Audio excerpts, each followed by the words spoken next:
Naku, heto na. Coach Tab Baldwin, wala nang kawala.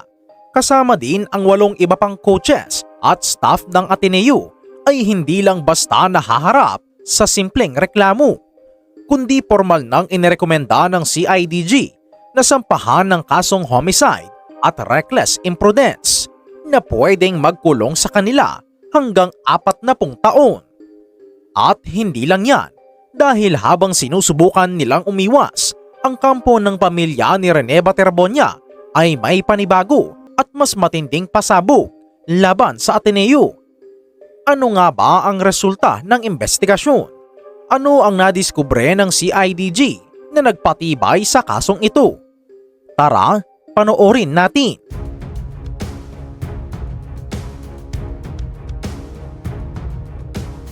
Mga kahistoryador, inilabas na ng Philippine National Police ang isang desisyon. Hindi lang pala simpleng paglabag sa anti-hazing law ang ibabato kay dating Ateneo head coach Tab Baldwin at sa kanyang mga galamay.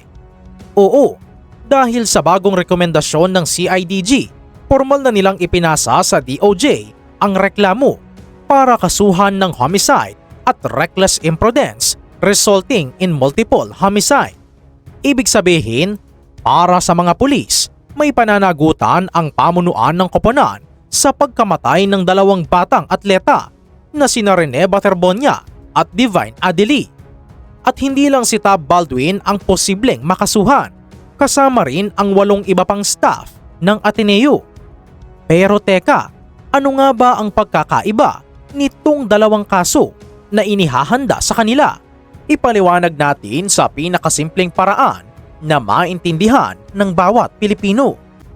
Ang homicide, mga kahistoryador, ay kapag nakapatay ka ng tao nang walang sapat na lisensya o dahilan pero wala ka ring planong gawin ito ng may pagtataksil o treachery. Sa madaling salita, diretso mong itinulak sa panganib ang isang tao na nagresulta sa kanyang katapusan. Oo. Samantala, ang reckless imprudence naman ay yung matinding kapabayaan. Ito yung alam mo nang may panganib, alam mo nang delikado, pero pinilit mo pa ring gawin ang isang bagay nang walang pag-iingat, kaya may buhay na nawala.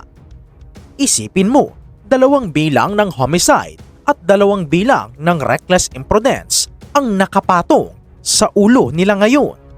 2 counts para kay Rene, 2 para kay Divine. Kaya naman kung mapatunayan na talagang guilty sila sa korte, hindi lang ito simpleng multa, kundi posibleng umabot pa sa 40 taong pagkabilanggo ang parusa sa kanila.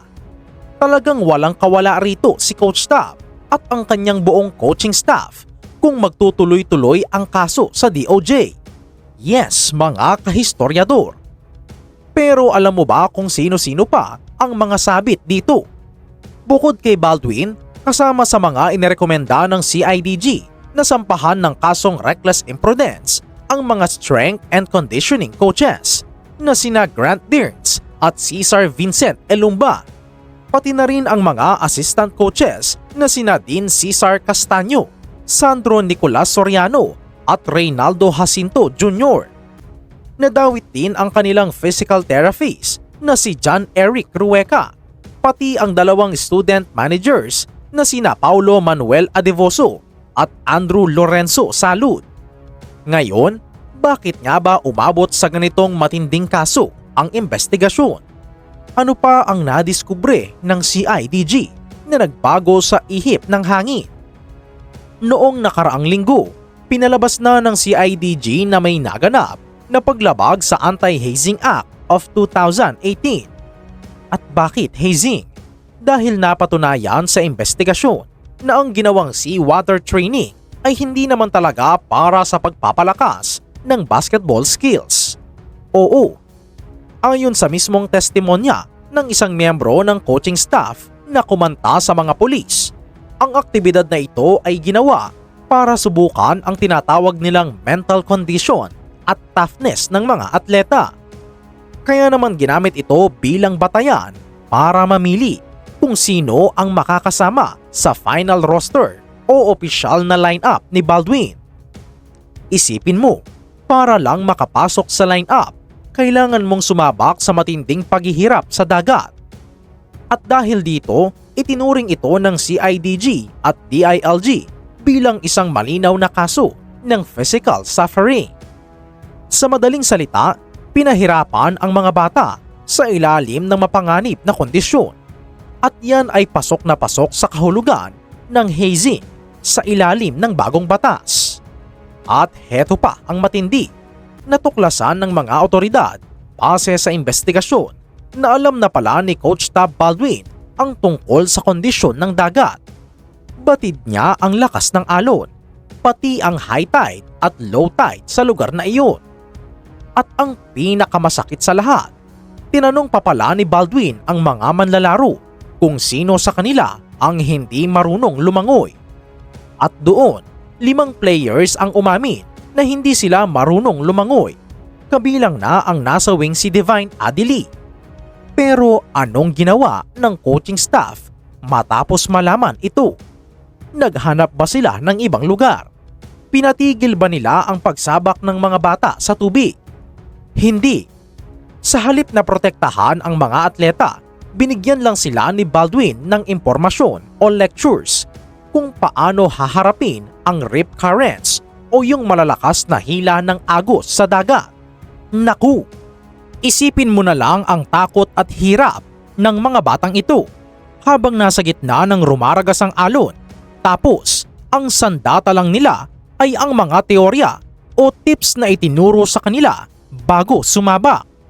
Kaya naman ang analysis natin dito ay talagang sumablay ang kampo ni Baldwin. Bilang head at coach, hawak mo ang buhay at kaligtasan ng mga kabataang ipinagkatiwala sa iyo ng kanilang mga magulang.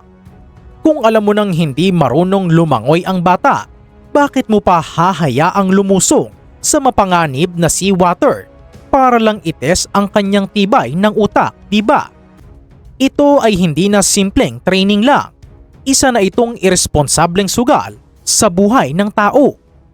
Parang isinugal lang ang buhay ng mga batang may pamilyang naghihintay at umaasa sa kanilang pag-uwi. Ang pagtrato sa mga student athletes na parang mga sundalo sa gitna ng digmaan nang walang sapat na proteksyon ay isang malaking sampal sa sportsmanship at karapatang pantao. Dahil dito, hindi katakataka na homicide at reckless imprudence ang ibinato ng CIDG sa kanila. Paano mo idedepensa ang desisyon mong papasukin sa dagat ang taong umamin ng hindi marunong lumangoy? Kahit anong bali-baliktad ng batas, napakahirap lusutan nito.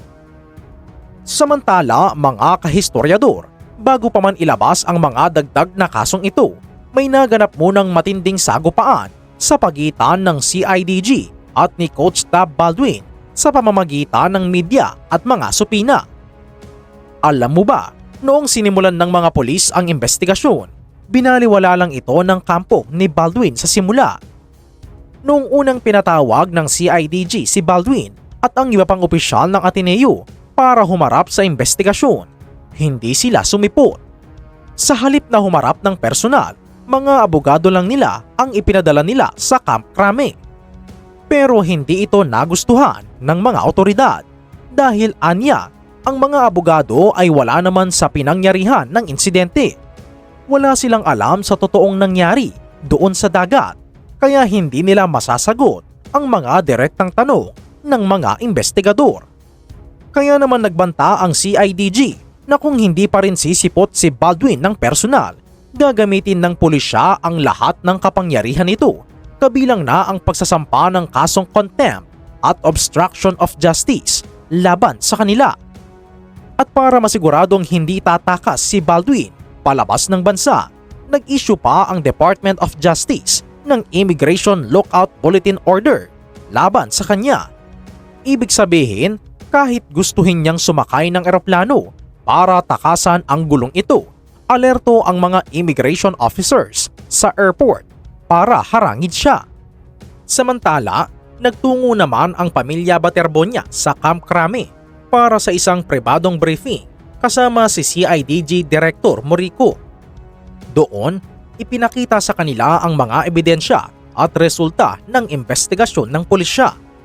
Ayon sa ulat, naging napaka-emosyonal ng naging pulong. Para masiguradong hindi basta mababasura ang kaso, tiniyak ng CIDG sa pamilya na bubuo sila ng isang matibay na kaso na mahihirapang lusutan ng mga suspect. Mismong si PNP Chief Police General Jose Melencio Nartates Jr. pa ang nagtalaga ng isang espesyal na grupo ng mga abogado ng PNP para gabayan at bantayan ang buong investigasyon at pag-usik sa korte. Kaya naman mas lalong lumakas ang loob ng pamilya Baterbonia. Sa katunayan, ang kanilang abogado ay nagpaplano na ring maghain ng supplemental complaint o dagdag na formal na reklamo laban sa coaching staff ng Ateneo. Ano nga ba itong supplemental complaint? Ito ay isang legal na hakbang kung saan magpapasok sila ng mga karagdagang testimonya at ebidensya para mas lalo pang pabigatin ang parusa laban kay Baldwin at sa kanyang mga kasamahan. Hindi sila papayag na matulog lang ang kaso o madismiss sa DOJ. Gusto nila ng hustisya para sa nawalang buhay ng kanilang anak at gagawin nila ang lahat ng legal na paraan para mangyari ito. Isang pambabara ito sa anumang tangka ng universidad o ng mga abogado ng mga coach na dumaan sa areglo o palipasin lang ang galit ng publiko. At kung titingnan natin kung gaano kahigpit ng batas ngayon, lalo na ang Anti-Hazing Act, napakalinaw doon na napakalaki ng pananagutan nila rito. Sa ilalim kasi ng batas na ito, ang sinumang nag-organisa o naging bahagi ng aktibidad na nagdulot ng matinding paghihirap, pisikal man o mental, ay direktang mananagot. Kahit sabihin mo pang training o team building ang tawag mo rito, kung ang dulo nito ay ang paglagay sa panganib ng buhay ng mga bata nang walang sapat na safety measures, lagot ka talaga sa batas. Dito lumalabas ang matinding kapabayaan ng buong pamunuan ng team.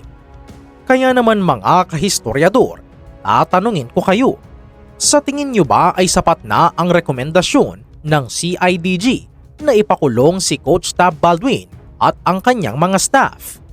Dapat bang managot din ang mismong pamunuan ng Ateneo de Manila University sa nangyaring ito? Ano ang masasabi nyo dito? I-comment na yan sa ibaba para malaman din namin. Maraming salamat!